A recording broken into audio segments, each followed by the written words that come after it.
Hello, everyone. I'm Champ Bailey, and this is Ultimate Georgia Football. You probably know me from my 15 seasons in the NFL, but my playing career started way before that. I grew up playing football in the great state of Georgia, so I saw firsthand how strong the talent pool was back then, and it's only gotten stronger. Joining me on the show is Alex Benson from Born to Compete and Coach Gary Downs with Deuce Recruiting. They know football inside and out, so they're here to highlight the great athletes from youth through college from the state of Georgia. Take it away, guys. Hey, what's going on, guys? I got my guy, Gary Downs. Of course, I'm Alex Benson.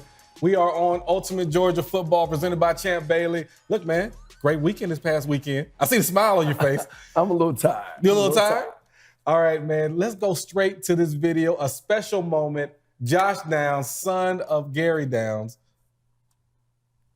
Let's go ahead and check this on out.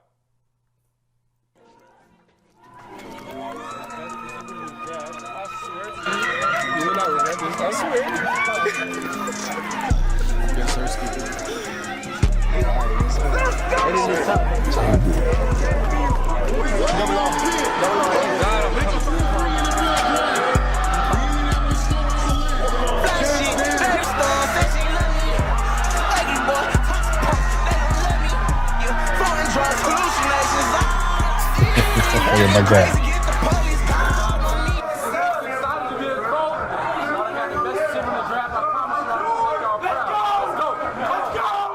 Oh, man. Hey, goosebumps. Goosebumps. Goosebumps. Congratulations to you, fam. I'm so happy for you. All right, look, I got to ask, in that moment, right? Let's not dive too deep into the other one stuff, but in that moment where they show him in the driveway, that call comes in, and you say, hey, son, you got to get the phone or whatever. Just tell me your feelings in that moment. Absolute joy, elation. Mm-hmm. I would say weight lifted, but it was just joy, just happy for him. That's 12 years of football, starting at 7 years old, middle school, high school, college, and that's always been his dream. 5 years old, he said, I'm going to be pro at something, whether it's football, baseball, I'm going to be a pro. Mm-hmm. And just to have that moment, to be there, to basically give him that phone, phone call. Yeah. Wow. And here's the deal, right? There's a scene right there where and people that can't tell because the camera's on Josh, but he's looking at the screen. Now, he already knows the news. You guys already know the news. But it's something about when you hear that name called on the big screen, on stage, you're sitting there watching. Obviously, you know what's going to happen. But again, let's go back to what are your thoughts right then? You're watching your son achieve his dream. You know, sometimes they give you a call first, so you know it. Yes. And I looked at people last year and the year before and thought, these people are really calm. Mm-hmm. But in that moment, we had waited and waited. You know, he was a projected late first, early second, and he was waiting. And I said, I didn't know how it was going to play out. And even though we knew and went back in the house, just to hear it from the TV was like surreal. Crazy. And it was equally as emotional as the actual phone call from the Colts management. So it was a beautiful moment, and a lot of kids around the state of Georgia got their name called, including Gwinnett having nine kids go into get drafted. 9 kids drafted. Yes. That was more than 42 other states. Wow. That's crazy. That's crazy. I think what the other ones were, and the big ones obviously were. DJ Turner, yes, 60th pick, second round.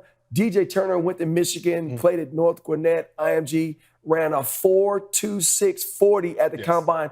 Obviously, with that kind of speed, it propelled him. Michigan made it to the national semifinals. DJ, elite player in high school and college.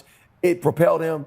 60th pick in the draft, going to the Bengals. Hold on, we got a video of him right here running this 4.26. It was some said that he literally ran 4.21, but the league did not want him to break the 40 times. Hey, look. When you run that right there, that 4.27, just keep running.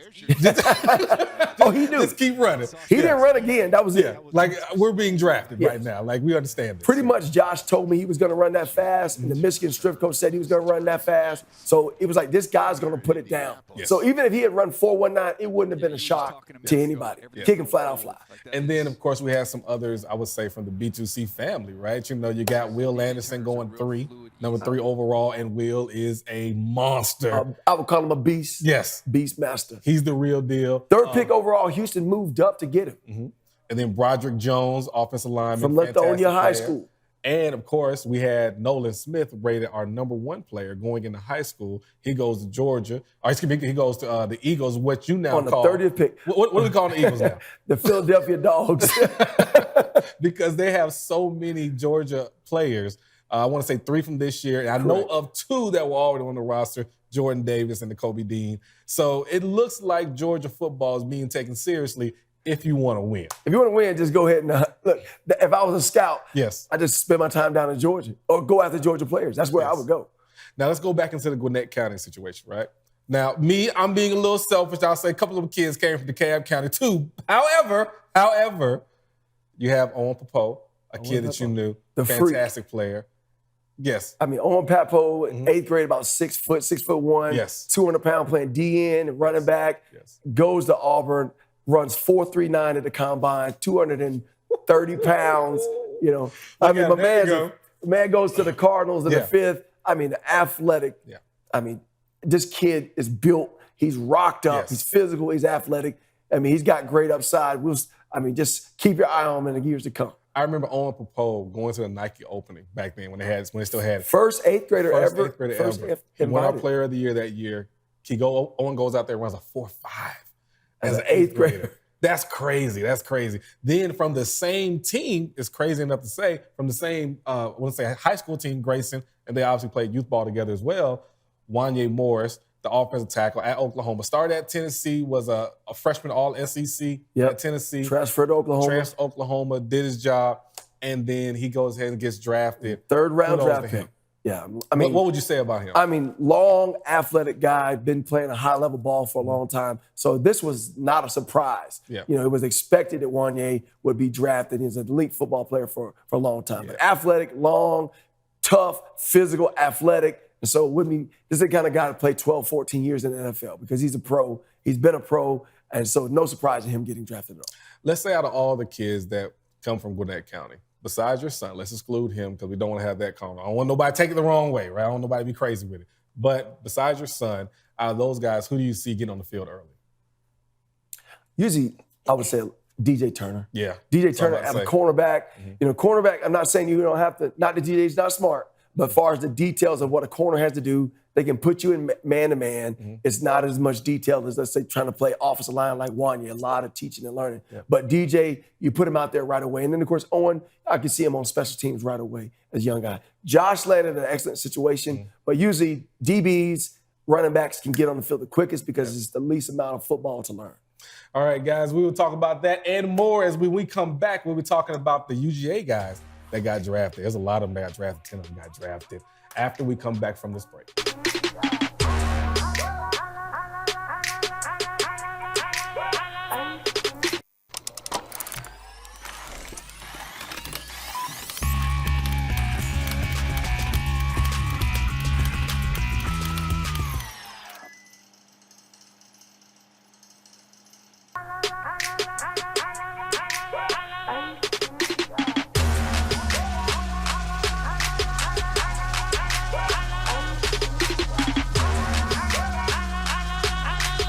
Guys, welcome back, and we are talking about Ultimate Georgia Football presented by Champ Bailey. And speaking of Ultimate Georgia Football, for the University of Georgia, had 10 guys drafted.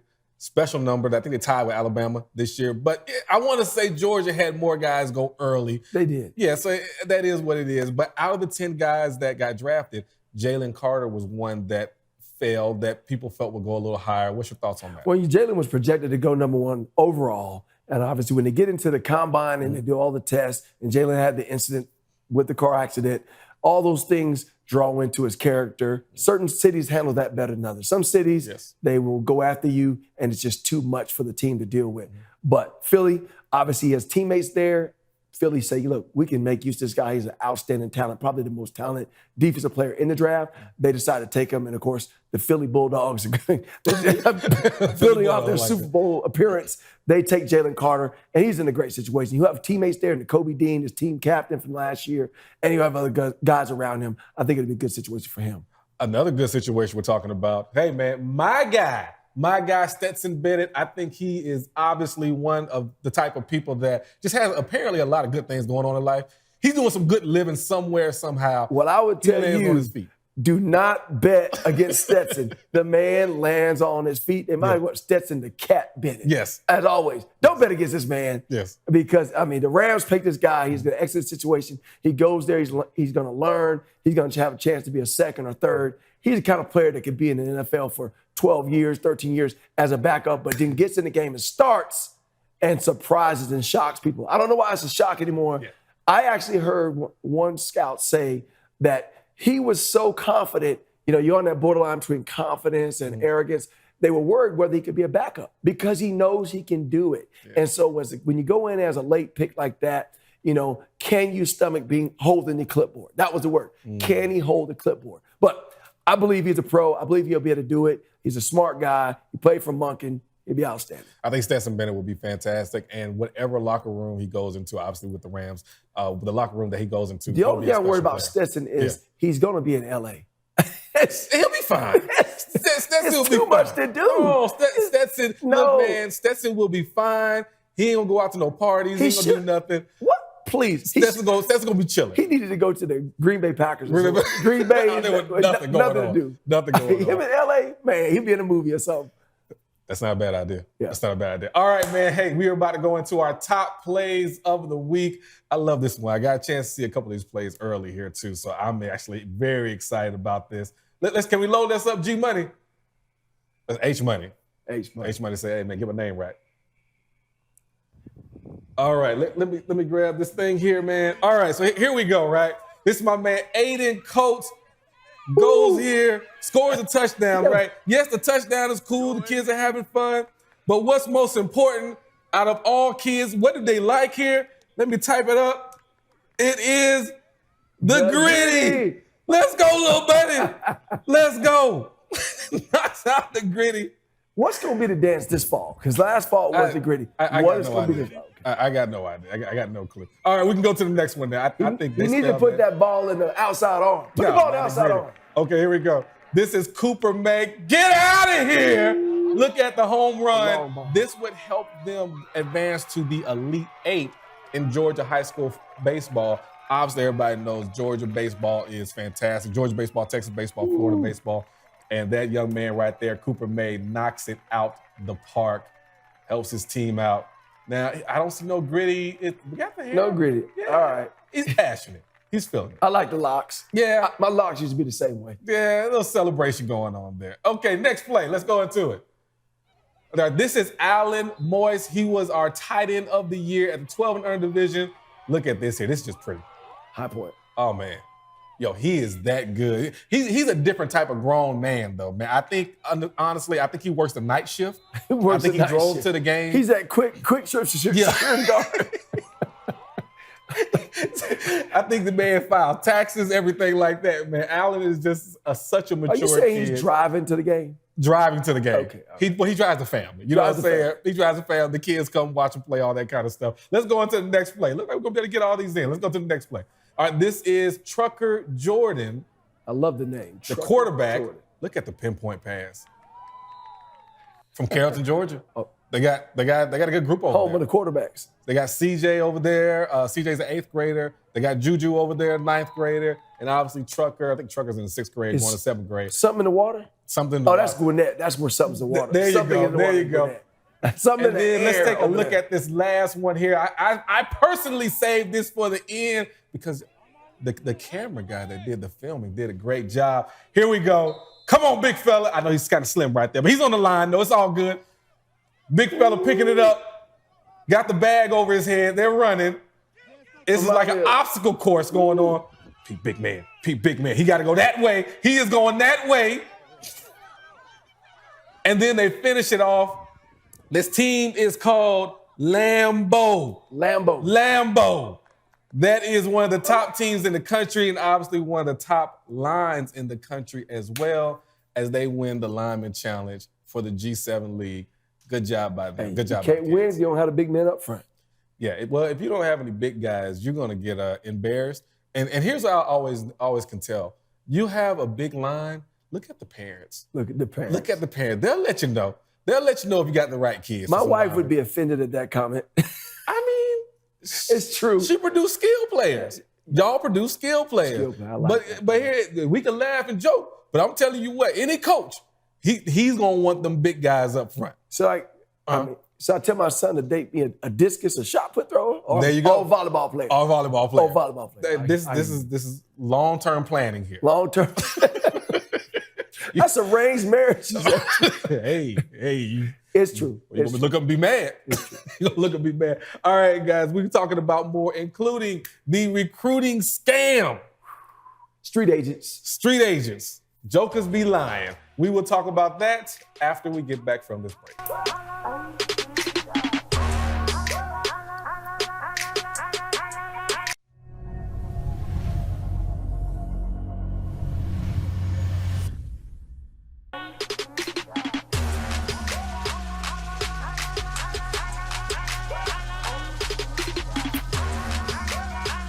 Alex Benson, Gary Downs. Gary, look, man, there is some crazy stuff that's going on outside this world today. And I want them to put it on the bottom here. Let's call it street agents. But instead of street agents, we got parentheses here. Put street agents, jokers lying. Because at least the street agent's going to come back with the bag. Let me explain this to you guys. In this recruiting scam, here is what happened. There is a gentleman, allegedly. How you call him a gentleman, first of all? Joker. There's a joker. It's very generous. Yes, there's Joker's line. There we go. There's a joker out there line that told the parent, hey, you pay me, I'm going to help you with recruiting. Now, this happens all the time, and these are things that we all know about, right? There's plenty of recruiting companies out there, consulting companies. We have one ourselves we help kids with. Okay. Within this, they said, if you give me the money, I will... I almost can't get it out. I will buy the ticket for you. The coaches will give us a discount with the tickets.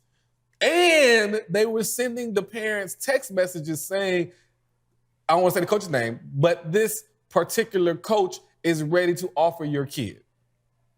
Now, here's what the tough part is for everybody that wants to know. Unfortunately, as you know, the man ran off with the money. There are 6 families impacted. And right now, these 6 families are in an unfortunate position because of this joker line. What are your thoughts on that? Well, when you're dealing with a school and official visits, yes, the school is going to take care of the travel logistics, everything from either sending a car to pick you up, to take you to the airport, to fly you in, your plane tickets, hotel. The school will take care of it all. Unofficial visits, it will be on you to do it. But let's say there was a school that really wanted you to come. Okay, all right. They would take care of it, and they would not use a third-party intermediary to do this. And you would be, if a school really wanted you that way, you always need to talk to a coach. Yes. Now, if it's just you visiting and someone has arranged for you to make a visit, take that visit, whatever, because you may have to fly out of state. But listen, coaches don't use travel agent services. No. They have their own departments for that. You may have to spend the money. I've taken my kids on unofficials and paid the bill as well. But no third-party person has a connection with Delta or Southwest or any of the other airlines to get you a deal. It's best to talk to the coach. Yes. I think and I know a lot of people are going to listen to this, and they'll probably laugh at the parents that are involved in this. And here's my thing. These jokers that are lying, there's a reason why they're good at what they do, because they can spot those parents out. And unfortunately, those parents don't know, hey, here's the rules, here's what's going on. Because as soon as the mother told me what happened, as soon as she told me, hey, I gave the money to him, and the coaches said they'll get the discount, do all that kind of stuff, I said, they lying. No. They lying right now. And then once she told me her son's measurements, I said, okay, all right, he's really going in right now, taking these families' money. So look, we can't laugh at the people that go through this. All we can do is educate them and say, hey, here's kind of the process and how the process works out. And for the guy that did this, really, man, for the guy that did this, I don't want to say go to jail or anything like that, right? But the guy that did this, his name needs to be put out there, because the great thing about our football world is a small community. The thing is, most parents, they love their kids. They want to do anything they can to help their kids. Yep. And people like this guy are trying to take advantage of that love. Most parents only have one child that may go through the recruiting process. Yeah. So they don't know how the process works. And so this guy took advantage, saying he can help you. The parents aren't wrong, but good for the parents to speak up, let us know, and to share their experience with other parents. Yeah. And that's why we're here to let parents know, hey, you can reach out to us, Deuce Recruiting, Born to Compete. We can talk about the common things. And if you hear something that's out of the ordinary, ridiculous, we're a good resource. Yeah. Let us know, and we'll tell you this does not sound right. If I need to call a coach at Georgia, Auburn, or Troy State, hey, coach, this doesn't sound right to me. I had a kid the other day, it was at a school I used to work with. He wanted to go commit somewhere. He did not have an unofficial visit, or official visit. I called the coach, asked him, hey, this kid's gonna come up there on his own dime. What you guys gonna do? He said, we got this kid. Sure enough, kid committed, offer right away. So coaches are accessible if you know the right people. And again, I'm going to continue to say, with this guy here that did it, his name needs to be put out in our industry. We'll just go ahead and then blackball. Blackball is that bad word. We just move him to the side. We move him to the side and we'll go ahead and take care of everything from there. And in my opinion, my hope is that he will not get another family like that again, because that's awful. I mean, my heart goes out to that family. No doubt, no doubt. Yeah. All right. Well, hey, guys, man, look, that is our show for this week. Look, we talked about jokers lying, scamming out there. We talked about the, UGA getting 10 guys drafted. 23 got drafted. 23 players got drafted out of the state of Georgia. 23 from Georgia, not including the undrafted free agents that signed on Saturday and Sunday. That is almost insane. I know you guys love the top plays and the big man challenge. I know some people are going to try to take that and share it everywhere on social media, all that kind of stuff. And then also too, we got a chance to share in the special moment with Joshua Downs, your son, going to the Colts, getting the phone call, all that kind of stuff. So kudos to you guys, man. Hope you guys enjoyed the show. Champ Bailey, go ahead and take it away for us. Ultimate Georgia Football, presented by the Hall of Famer, Champ Bailey. All right, Champ. Thanks, guys. It's great to see the amazing talent these young kids have, and I know great things are in their future. This has been Ultimate Georgia Football on Brinks TV. Sign up for your free account and catch all of the great content each week. For Alex and Gary, I'm Champ Bailey, and we'll see you next time.